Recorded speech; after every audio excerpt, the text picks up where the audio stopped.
The screech of golf cart tires ripped through the quiet Arizona dawn like a war cry nobody asked for.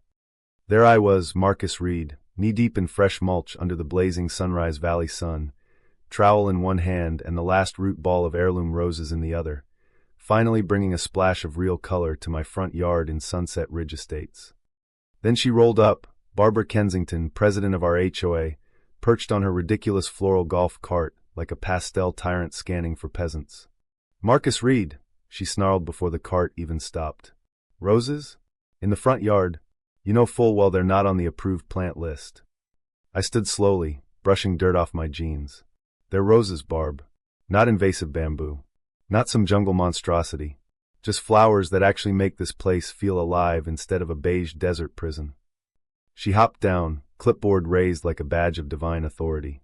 Section 4.2 of the Sunset Ridge Covenants and Restrictions clearly states every front yard planting requires pre-approval by the Architectural Review Committee. "You filed zero paperwork." Her voice dripped fake sweetness. "For the aesthetic integrity and property values of our community, darling." I crossed my arms. I didn't realize I needed a permit to plant flowers in my own yard. This is Arizona suburbia, not a police state. Her lips thinned into that trademark smug line. "Well, now you know. You'll be receiving a $1,500 fine. Payable in 30 days, or we lien the property."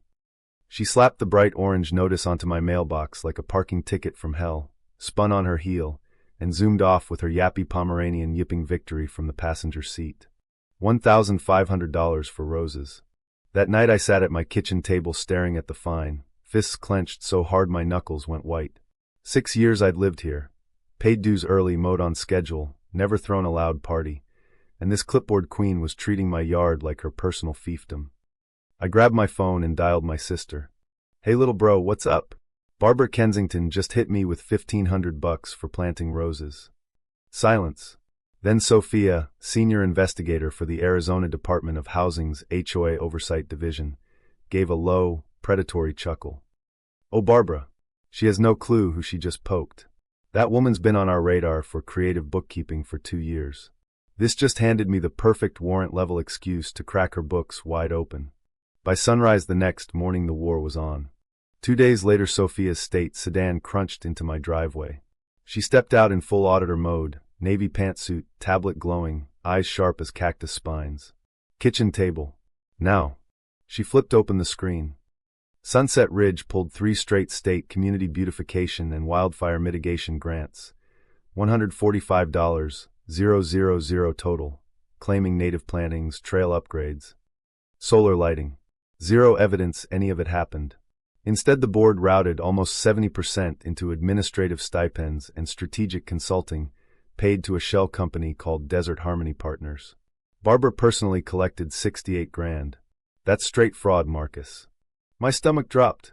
While she's fining people for flowers, she's stealing money meant for the whole neighborhood? And wait, it gets better, Sophia said, swiping to another file. Last year they forged unanimous homeowner support signatures on a county zoning petition trying to annex the empty state land next door. Slipped in a clause giving the HOA board 25% of any future commercial lease revenue. Her nephew's development firm was already circling. Pure. Kickback scheme dressed up as protecting our investment. This wasn't about roses anymore. This was about burning down a suburban empire built on lies and golf cart tyranny. That weekend we hit the streets. Maria Ramirez opened her door with a toddler on her hip. Barbara fined us $800 because the kids' basketball hoop sat out an extra 48 hours. We paid because we were scared. She signed the recall petition before I finished explaining. Old Mr. Hargrove invited us into his garage shrine of HOA horror, every notice laminated and dated. Painted my garage door the wrong beige. Threatened a lien even after I proved it matched the palette. She said rules are rules. He signed twice. By Sunday night we had 42 signatures, crushing the 30% threshold. People weren't just angry, they were done being afraid in their own homes. The Saturday community meeting at the park turned into a powder keg. Folding chairs packed shoulder to shoulder. A local news crew lurked near the back after Sophia's quiet tip. Barbara arrived halfway through, arms folded, face tight as shrink wrap. "This assembly is unauthorized and violates HOA protocols," she barked. Sophia stepped forward, voice calm but steel-edged. "Actually, Article 7 explicitly permits homeowner gatherings to address board performance. And speaking of performance, she held up the official state freeze order. The Department of Housing has frozen every discretionary HOA account pending full forensic audit, effective immediately. Murmurs rippled into open outrage. Barbara's perfect makeup started to crack. Sophia lifted the petition high. And this recall drive now has 58% support. Special vote in 10 days. The clipboard reign is over. Voices exploded. Stories flew. $900 for a flag too big. $600 for Christmas lights too festive. Threats of liens over mailbox color. Barbara tried her classic line, "I only enforce standards for everyone's benefit." But the crowd laughed in her face. She stormed off muttering about ingrates.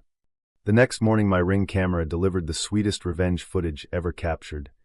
2:13 a.m., Barbara in black hoodie and gloves, garden shears glinting, methodically beheading every single rose bush I'd planted.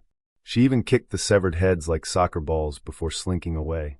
We forwarded the HD video to the HOA insurance carrier and state prosecutors. Coverage for the entire board was suspended within 6 hours. Willful violation of trespass and destruction bylaws by an officer.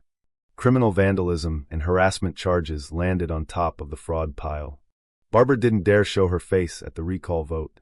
The results weren't even close. 89% voted the whole board out. Temporary Oversight Committee took charge that same afternoon. First order of business: rescind every fine issued in the past 24 months and mail refund checks. My roses were gone, but the neighborhood showed up the next Sunday with shovels, soil, and smiles. We replanted them together, twice as many, twice as bold, right in front of the new common sense landscaping guidelines.